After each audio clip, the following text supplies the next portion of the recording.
Hello everyone, कैसे हैं आप सभी। आशा करता हूं आप सभी लोग अच्छे होंगे। तो इंडियन हिस्ट्री से एक और उपयोगी वीडियो टॉपिक रहेगा इतिहास की प्रमुख संधियां। सबसे पहले हम ये डिस्कस करने की कोशिश करेंगे कि संधि आखिर कहते किसे हैं। तो संधि दोस्तों कहते हैं, चलिए मैं आप लोगों को आम बोलचाल की भाषा में ही बताऊंगा कि संधि कहते किसे हैं। मान के चलिए आपके आस पड़ोस में कहीं कोई झगड़ा हुआ है, दो पक्षों के मध्य झगड़ा हुआ। अब उस झगड़े को, ठीक है, उस झगड़े को किसी समझौते के द्वारा समाप्त कर दिया गया। तो वो जो समझौता हुआ वही दोस्तों क्या हुआ, वही संधि हुई। मान के चलिए इतिहास में जब राजाओं के बीच लड़ाई होती थी तो वो जो लड़ाई समाप्त की जाती थी वो किसी समझौते के तहत समाप्त की जाती थी। उसे ही इंडियन हिस्ट्री में संधि का नाम दे दिया गया है। तो संधि का मतलब ही समझौते से होता है, ठीक है, समझौते से होता है। यानी कि लड़ाई हुई, ठीक है, कोई सा पक्ष कमज़ोर पड़ गया, ठीक है, उसने अपनी व्यवस्था दिखाई और सामने वाले से संधि कर ली, यानी लड़ाई को समाप्त कर लिया, कुछ अपना राज्य देकर, कुछ रुपया पैसा देकर, ठीक है। तो संधि उसे ही कहते हैं, आपको आम बोलचाल की भाषा में मैंने बता दिया है। चलिए, ये जो संधि का टॉपिक है ना, इससे प्रत्येक एग्जाम में क्वेश्चन पूछे जाते रहे हैं, आप लोगों को ये चीज़ पता है। चलिए सबसे पहले याद करते हैं दोस्तों मंगलौर की संधि को। अब ये जो मंगलौर की संधि थी ये टीपू सुल्तान और अंग्रेजों के बीच हुई थी। अब ये हुई कब थी, ये भी पूछा जा सकता है कि मंगलौर की संधि कब हुई। तो मंगलौर की संधि 1784 ईस्वी में हुई थी। इंपॉर्टेंट है, मार्क कर लीजिएगा, इंपॉर्टेंट, ठीक है। अब मंगलौर की संधि 1784 ईस्वी में तो हुई, लेकिन किस किस के बीच हुई थी, दूसरा क्वेश्चन कुछ इस प्रकार से बन जाएगा। तो टीपू सुल्तान और अंग्रेजों के बीच हुई थी, ठीक है। टीपू सुल्तान और अंग्रेजों के बीच 1784 ईस्वी में मंगलौर की संधि हुई थी। इंपॉर्टेंट पॉइंट है, एक एक पूछा जा सकता है, ठीक है। चलिए अगले क्वेश्चन की तरफ बढ़ते हैं। अगला क्वेश्चन है श्रीरंगपट्टनम की संधि कब हुई, ठीक है। श्रीरंगपट्टनम की संधि कब हुई, तो याद रखिएगा श्रीरंगपट्टनम की संधि जो हुई थी 1792 ईस्वी में हुई थी। टीपू सुल्तान और अंग्रेजों के बीच श्रीरंगपट्टनम की संधि हुई थी, ठीक है।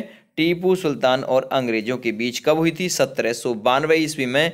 तो 2 से 3 प्रकार के क्वेश्चन प्रत्येक संधि से उठकर दोस्तों आ सकते हैं। चलिए अगली संधि थी अलीनगर की संधि, ठीक है, अलीनगर की संधि। अब ये कब हुई थी, 1757 में, ठीक है। 1757 में आप लोगों को पता है प्लासी का युद्ध भी हुआ था, ठीक है। तो प्लासी के युद्ध को ही अलीनगर की संधि के तहत समाप्त किया गया था। अब ये जो प्लासी का युद्ध था 1757 का, ये सिराजुद्दौला और अंग्रेजों के बीच हुआ था, ठीक है, याद रखिएगा। तो इसे अलीनगर की संधि के तहत समाप्त किया गया था। तो आप लोगों से क्वेश्चन कुछ इस प्रकार से पूछा जाएगा कि अलीनगर की संधि कब हुई, 1757 में, किस किस के बीच हुई, सिराजुद्दौला और अंग्रेजों के मध्य ये संधि हुई थी, याद रखिएगा। आगे बढ़ते हैं इलाहाबाद की संधि। इलाहाबाद की संधि तो अनेकों बार पूछ ली कि भाई इलाहाबाद की संधि कब हुई थी। तो याद रखिएगा दोस्त मेरे, इलाहाबाद की संधि जो हुई थी 1765 में हुई थी। और किस किस के बीच हुई थी, तो शाह आलम द्वितीय था और अंग्रेज थे, ठीक है। तो शाह आलम द्वितीय और अंग्रेजों के मध्य इलाहाबाद की संधि 1765 ईस्वी में हो गई थी। तो याद रखिएगा, इंपॉर्टेंट है, पूछी जा सकती है। अगली सूरत की संधि, ये मोस्ट इंपॉर्टेंट है, इलाहाबाद की भी और सूरत की भी। तो सूरत की जो संधि हुई थी ना, ये रघुनाथ राव और अंग्रेजों के बीच हुई थी, ठीक है। रघुनाथ राव और अंग्रेजों के बीच हुई थी। आखिर हुई कब थी, 1775 में, ठीक है। इलाहाबाद की संधि 1765 में, लेकिन सूरत की संधि 1775 में रघुनाथ राव और अंग्रेजों के बीच हुई थी, याद रखिएगा। आगे बढ़ते हैं, बनारस की संधि ये कब हुई थी। तो भाई बनारस की जो संधि थी ना, ये संधि राजा चेत सिंह और अंग्रेजों के बीच 1775 ईस्वी में हुई थी। तो आप लोगों से क्वेश्चन किया जाएगा बनारस की संधि कब हुई, 1775 में, किस किस के बीच हुई, तो राजा चेत सिंह और अंग्रेजों के मध्य ये संधि हुई थी। आगे बढ़ते हैं पुरंदर की संधि। अब ये पुरंदर की संधि किस किस के बीच हुई थी, तो मराठों और अंग्रेजों के बीच हुई थी, ठीक है। नाम था पुरंदर की संधि और 1776 ईस्वी में ये संधि हुई थी, ठीक है। तो याद रखिएगा, इंपॉर्टेंट पॉइंट है। आगे बढ़ते हैं, सालबाई की संधि, ठीक है। तो सालबाई की संधि ये कब हुई थी, ठीक है, जिसे 1782 ईस्वी में दोस्तों किया गया था सालबाई की संधि को। तो सालबाई की संधि ये जो महाद जी, ठीक है, महाद जी सिंधिया और अंग्रेजों के बीच 1782 ईस्वी में सालबाई की संधि हुई थी। तो क्वेश्चन कुछ इस प्रकार से आएगा, सालबाई की संधि कब हुई? 1782 में। किस किस के बीच हुई? महाद जी सिंधिया और अंग्रेजों के मध्य। क्लियर। चलिए, पूना की संधि। अब ये पूना की संधि कब हुई? तो याद रखिएगा, पूना की संधि जो हुई थी दोस्तों 1818 ईस्वी में बाजीराव द्वितीय और अंग्रेजों के बीच हुई थी। ठीक है, बाजीराव द्वितीय और अंग्रेजों के बीच पूना की संधि 1818 ईस्वी में हुई थी, याद रखिएगा।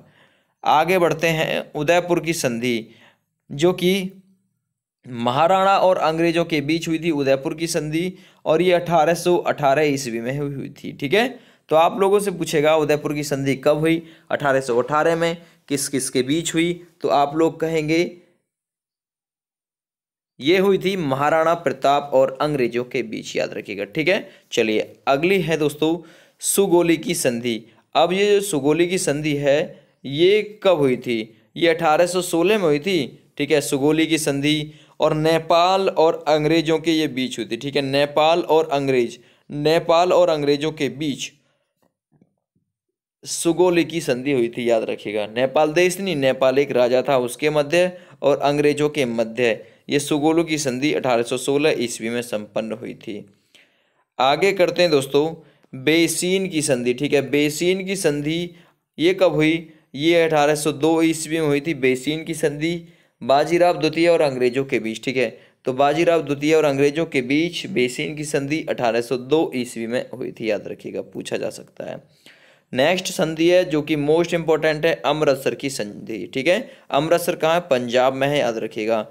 तो अमृतसर की संधि ये रणजीत सिंह और अंग्रेजों के बीच हुई थी। ठीक है, रणजीत सिंह और अंग्रेजों के बीच अमृतसर की संधि हुई 1809 ईस्वी में, ये संधि संपन्न हुई थी। तो क्वेश्चन किसी भी प्रकार से घुमा फिरा कर पूछ सकता है। चलिए, लाहौर की संधि और मोस्ट इंपॉर्टेंट है, इसके बाद में आपके लिए कोई संधि इंपॉर्टेंट नहीं रहेगी। ठीक है, तो लाहौर की संधि जो हुई थी सिखों और अंग्रेजों के बीच हुई थी 1846 ईस्वी में, ये संधि संपन्न हुई थी। ठीक है, याद रखिएगा, लाहौर की संधि सिखों और अंग्रेजों के बीच 1846 ईस्वी में होनी तय हुई थी, होनी निर्धारित हुई थी।